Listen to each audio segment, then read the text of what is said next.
Today's topic in training is about the FUD factor. And it's a modern, customer-focused approach to the FUD factor.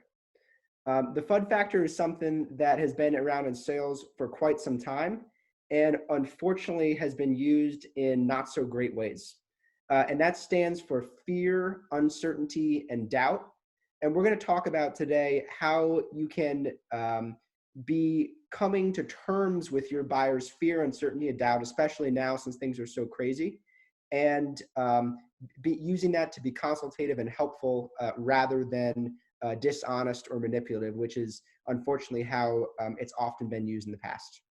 And I'm actually going to read you guys the definition straight from Wikipedia for what is the FUD factor. And that is fear, uncertainty, and doubt is a disinformation strategy used in sales, marketing, public relations, politics, cults, and propaganda. FUD is generally a strategy to influence perception by disseminating negative and dubious or false information and a manifestation of the appeal to fear. So how can we be coming to terms with the fear that a lot of buyers are feeling right now in this crazy, uncertain environment, while at the same time not espousing disinformation, not making it unnecessarily negative or dubious or spreading false information? So that brings us to two problems with the FUD factor. The first is that you're injecting some type of negativity into the conversation where it previously wasn't there before. Now, that's actually a pretty common thing that is okay and appropriate in sales, especially when you're talking about the pains people are trying to fix or the problems that they're trying to solve. But the difference with the FUD factor is that you are injecting the pain or the fear into the relationship by telling the prospect, the person you're talking to, something that they should be afraid of. So it's not that they're discovering a problem that they want to solve or they're discovering a challenge, but instead you're proposing that there is a problem or challenge that they need to worry about that they haven't thought about necessarily. And the second big problem with the FUD factor is that historically it's been used like pretty dishonestly. And one of the classic examples you'll hear when people are talking about selling with the FUD factor is car salespeople. Who, by the way, are as a whole great, fantastic people, but some bad eggs have given them a bad reputation. And the thing you'll hear with the FUD factor is, do you really want to be the last person on your street to own an electric vehicle? It's like a keeping up with the Joneses sort of thing that isn't real, isn't appropriate, isn't productive, isn't helpful. So those are two problems that we're seeing with the FUD factor right now. There's a book called The Challenger Sale. And the Challenger Sale talks about what the new modern age of selling should sound like. And the Challenger Sale says you should teach, tailor, and take control. Teach in that you are educating your buyer about a problem they didn't know they had. Then tailoring your solution to how you can solve that particular problem, and taking control by not backing down with pricing and other generally sensitive conversations.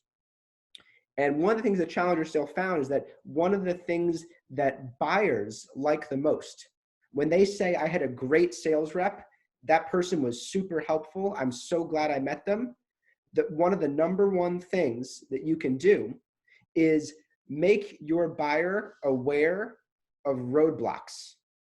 Make your buyer aware of problems or obstacles that they are likely to encounter that they might have not already encountered.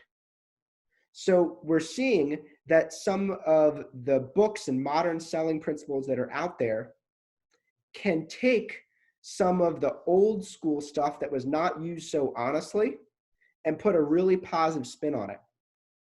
So let's talk about two FUD factor principles right here. Two FUD factor principles. The first is that what your buyer is afraid of must be real. If you are in putting some sort of fear or negativity or concern into the sale, talking about something that's not a real concern, you're being manipulative, you're not being honest, you're not being helpful or productive. So the thing that you're discussing, the fear, needs to be a real fear, like the 3 that I mentioned. Those are legitimate, worthwhile things to think about. The second is that we don't want to stoke fears, we want to solve them. So it's not about making somebody afraid of their reality or afraid of what's happening. We don't want to make anybody afraid. We want to bring up, surface the things that they're very reasonably worried about and help solve them. Be productive, help solve them. So those are the 2 principles: is what your buyer is afraid of must be real, and we don't want to stoke fears, we want to solve them.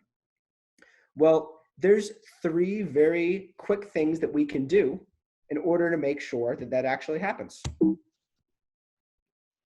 The first is going to be to prepare your buyer when you're mentioning a concern, when you're mentioning a fear. And that might sound like, you know, a lot of folks are worried or uncomfortable right now about what's going on with the economy and with COVID-19. So I'm going to bring something to your attention that I'm hearing a lot of people say.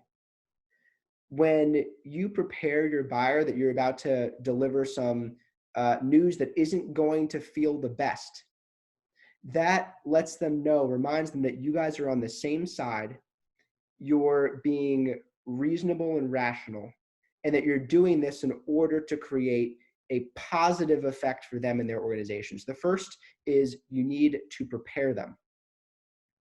The second thing you need to do is broach a true fear.